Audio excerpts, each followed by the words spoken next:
কিন্তু কালকের ঘটনার পর থেকে আমরা নিরাপত্তাহীনতায় ভুগছি। অনেক বাবা মা তাদের সন্তানদের যে স্কুলে তারা সবচেয়ে বেশি সেফ মনে করতো সেই স্কুলে তারা সেফ মনে করছে না, তারা পাঠাতে দ্বিধাদ্বন্দ্বে ভুগছে, তাদের মনে একটা ভয় কাজ করছে। এই ভয় কতদিনে কাটবে আমরা জানি না। মানুষ আসলে কোথাও নিরাপদ না। আসলে আমাদের উচিত যে পুরাতন বিমানগুলো আছে এই বিমানটা সেটা অনেক 1986 সালে তৈরি করা হয়েছে।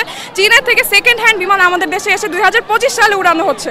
তো সেই বিমান উড়ানোর যুক্তি আমি দেখতেছি না কোনো দিক দিয়ে। এই বিমানগুলো আগে আমাদের অপসারণ করতে হবে আর বাংলাদেশ বিমান বাহিনীতে উন্নত করতে হবে বা বিমানগুলো আর উন্নত করতে হবে, নতুন বিমান আনা লাগবে। আমরা 20 লাখ স্টুডেন্ট এইচএসসি পরীক্ষা দিচ্ছি। আমরা রাত পর্যন্ত জানতাম এইচএসসি পরীক্ষা হবে, আমাদের এত দ্বিধাদ্বন্দ্ব ছিল, আমাদের পড়ালেখার কোনো মোটিভেশনই ছিল না। এত বড় একটা দুর্ঘটনা হয়ে গেল আর ওনারা এই বিষয়ে কোনো সাপোর্টই ছিল না। এরপর ভোর 3টায় এসে স্পোর্টস অ্যাডভাইজার এসে জানায় যে আমাদের এক্সাম হবে না। অনেক স্টুডেন্ট এমনকি কেন্দ্রে চলে গিয়েছে, অনেক বিভ্রান্তির শিকার হয়েছি আমরা। আমি এখানে ছিলাম না, কিন্তু আমার অনেক ফ্রেন্ডরা ছিল, ওরা প্রত্যক্ষদর্শী ছিল। এইখানে এসে মানে ফার্স্টে এই যে জায়গা এই মাঠটার মধ্যে বিমান এসে পড়েছিল, দেন সোজা ওই মেইন ফটক দিয়ে ঢুকে গেছে।